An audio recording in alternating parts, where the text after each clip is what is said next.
Bom dia Manaus, bom dia Amazonas. Está no ar pela Band o programa Panorama Jurídico. E você pode participar pelas redes sociais, pelos telefones. Vamos agora às perguntas das ruas. Já temos alguém fazendo uma pergunta. Por favor, a produção pode mandar. Olá, bom dia, meu nome é Giovana e eu queria saber como funciona os princípios, a garantia, os deveres e os direitos do uso da internet aqui no Brasil. Bom dia, Giovana.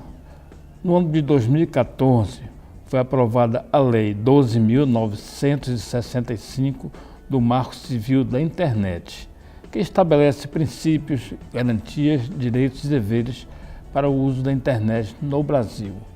Esta lei estabelece as obrigações e direitos dos provedores da internet.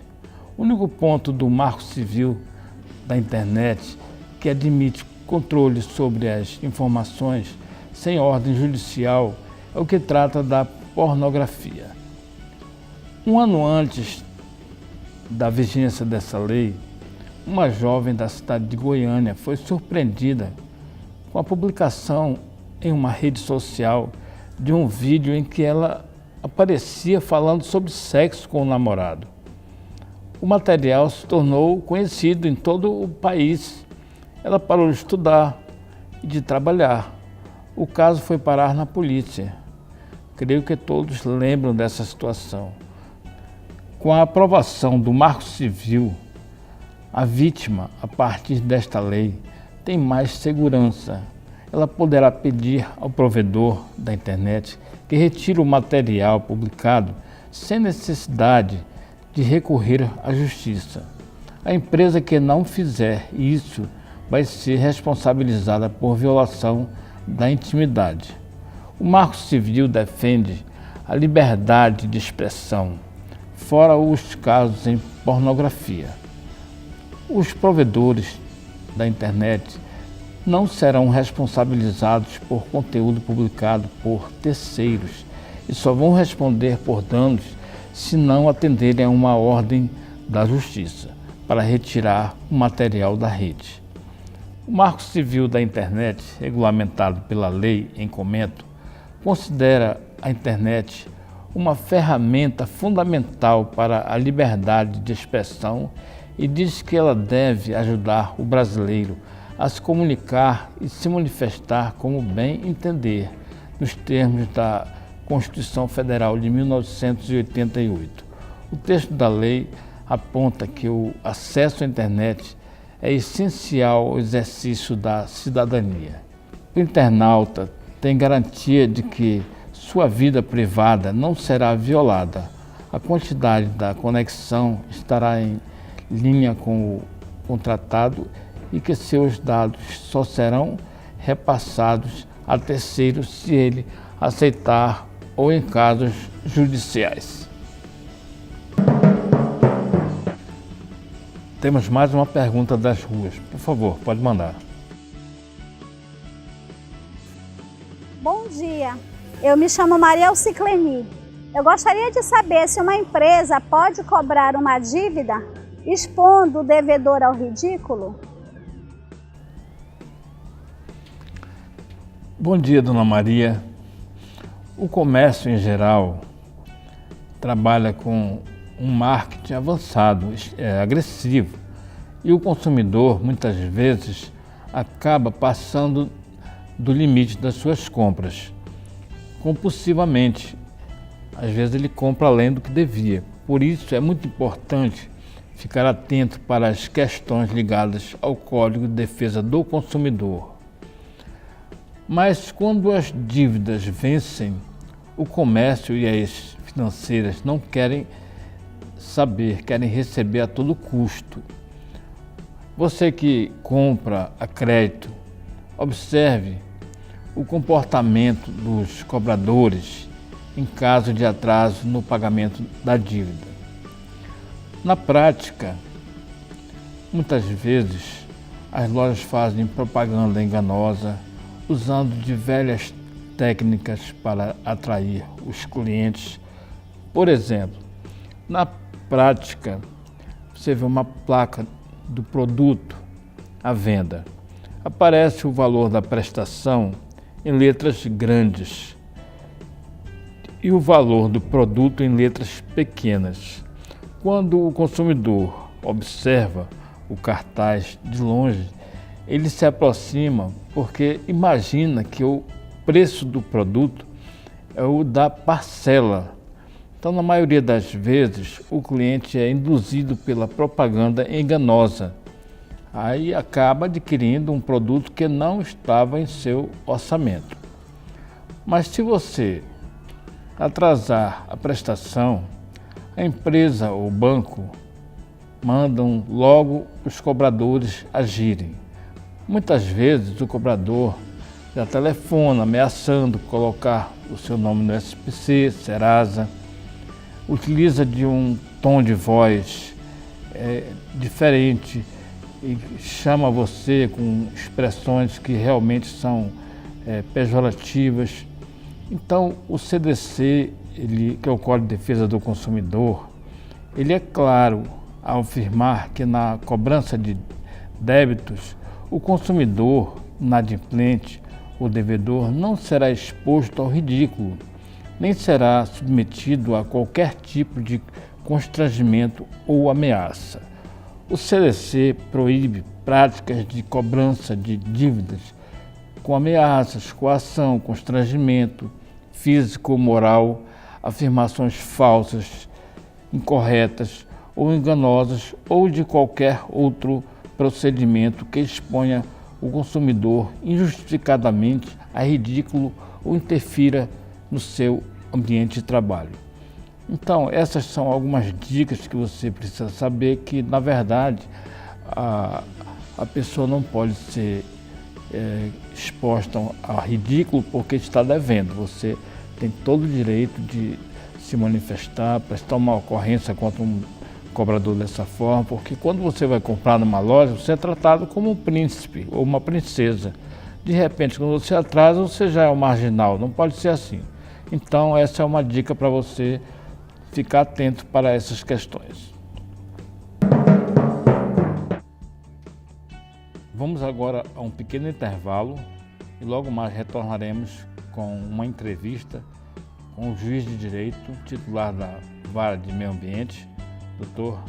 Adalberto Carim Antônio. Não sai daí.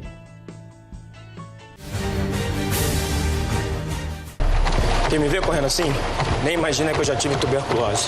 Mas eu venci a doença e qualquer pessoa pode vencer. Se você tosse por mais de 3 semanas, procure a unidade de saúde do SUS e faça o teste grátis. O tratamento também é gratuito, não pode ser interrompido. Vai por mim. Tuberculose existe, mas tem cura. Apoie quem tem a doença. Ninguém merece perder o fôlego por causa dela. Em minha vida, tenho recebido verdadeiros golpes do destino. Quando pequena, fui vendida. Agora, jovem, fui forçada a me casar com um homem que eu não conhecia. Me deixa sair daqui! Mas eu não aceito as regras impostas. Não se atreva a encostar em mim. Eu desafio a tradição ao ser alguém que luta pelo que acredita. Está se arriscando por minha causa. Que Deus a proteja. Uma pessoa não deve ser uma escrava. E ao escolher seguir o meu coração. Isso é por ter me traído. E isso é por ter me feito amar você. Eu sou Sila, uma mulher que não tem medo de escrever a própria história. De segunda a sábado, logo após o Jornal da Band, Sila, prisioneira do amor. De segunda a sexta, dá uma olhada nesse recado. Renata Pan entra em campo com as principais notícias do mundo da bola. Recheada de informações aqui no programa. Aqui não tem impedimento. Todos os lances que dão o que falar marcam presença. Esses clássicos aí rendem. Lugar de craque é no Jogo Aberto. É uma coisa impressionante. De segunda a sexta, 11 da manhã. Vá se preparando.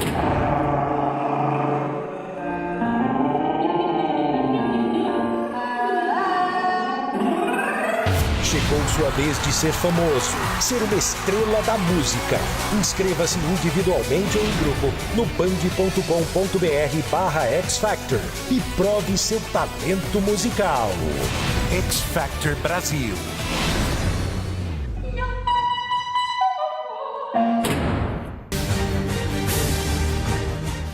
Estamos de volta com o programa Panorama Jurídico.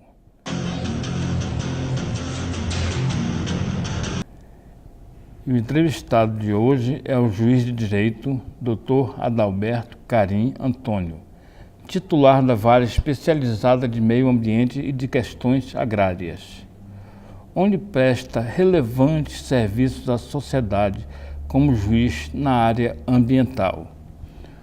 Foi um dos responsáveis pela criação da primeira vara ambiental no Brasil no ano de 1997.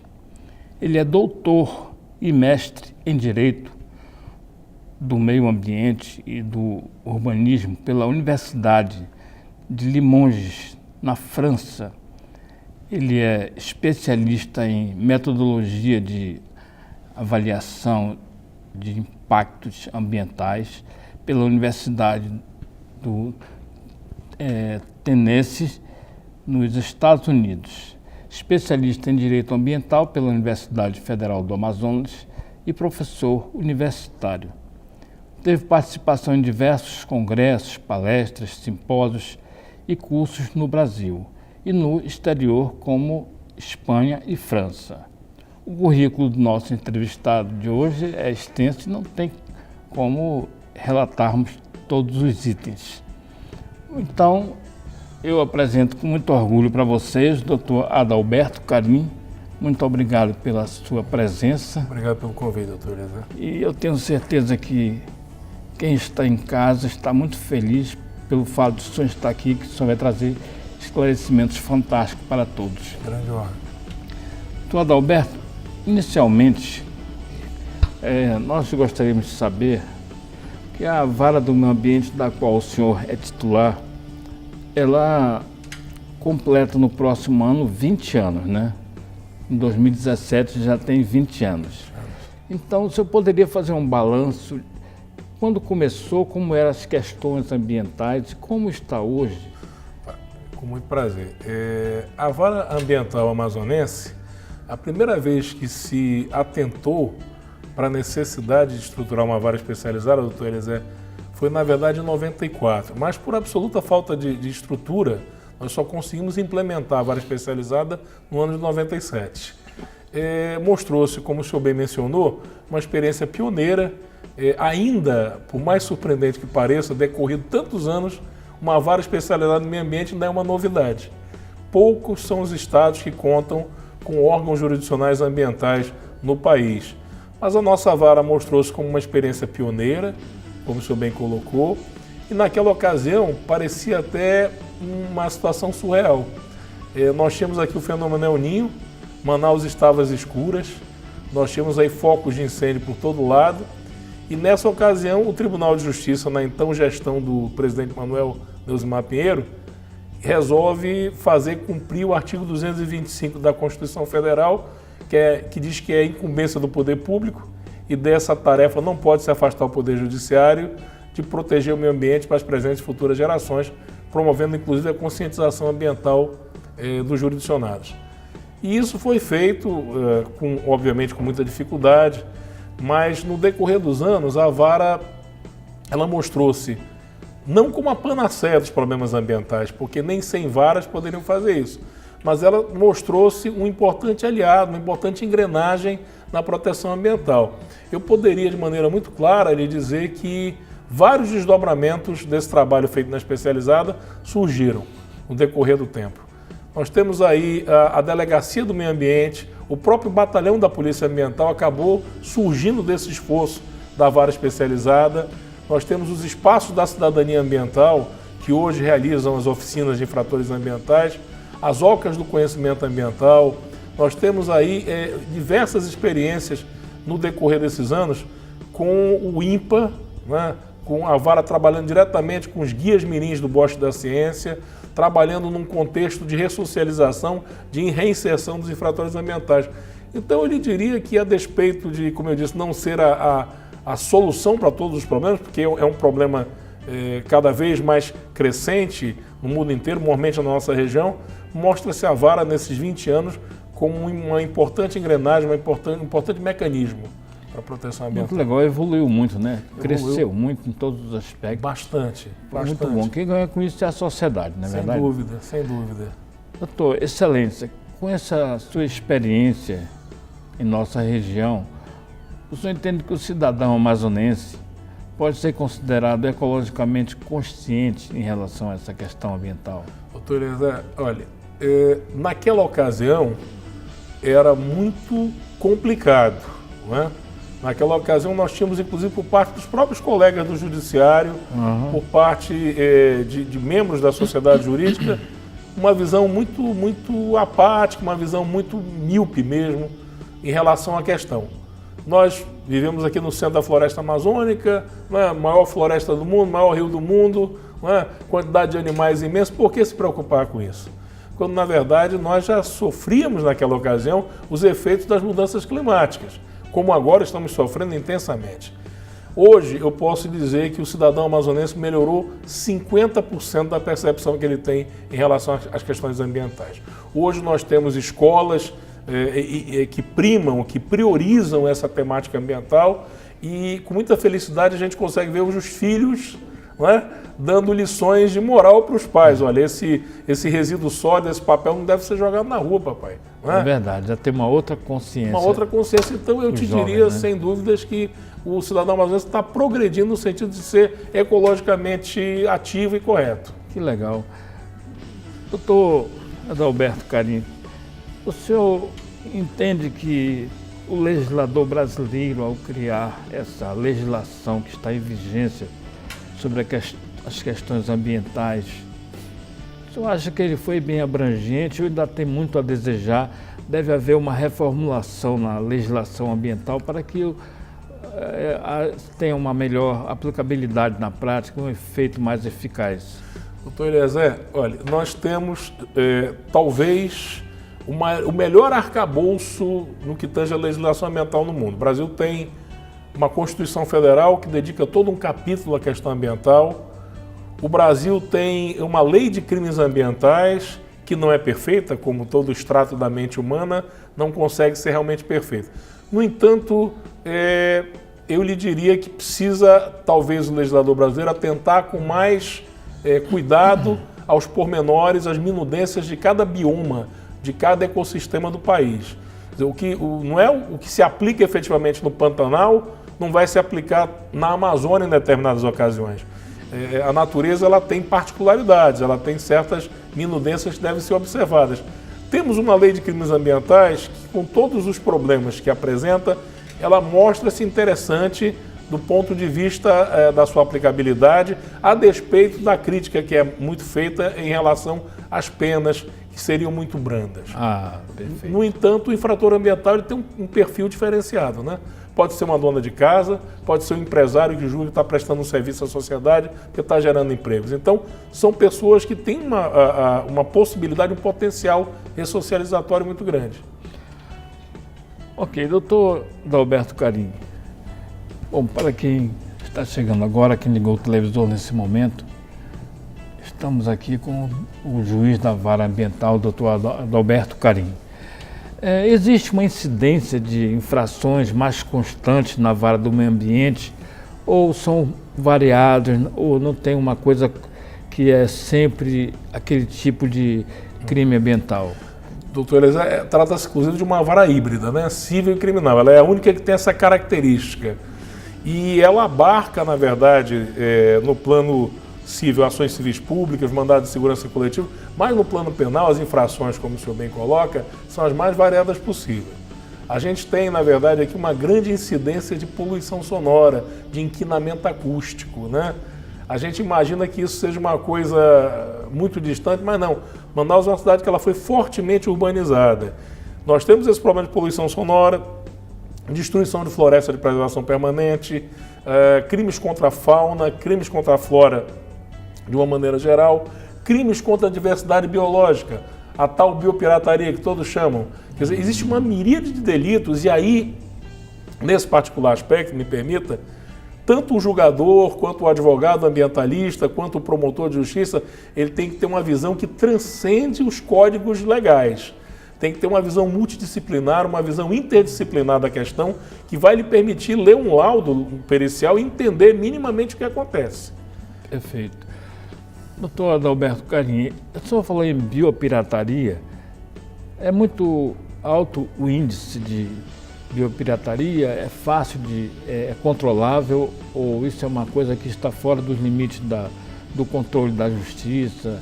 Como que o senhor vê isso aí? Doutor Eliezer, nós já tivemos inúmeros casos envolvendo inclusive estrangeiros que aqui colocaram em pastas insetos, aracnídeos, plantas, inclusive botânicos sul-africanos, botânicos nova-iorquinos, saindo daqui com esse material. Ficou muito presente, muito patente na mente do amazonense a questão do Harry Wickham, né? Que levou as nossas sementes da Évia, levou as nossas, como se fossem orquídeas, né? Sim. E acabamos perdendo aí o monopólio da borracha e a Malásia é o que é até hoje. Então, essa situação realmente ela existe, ela é uma realidade.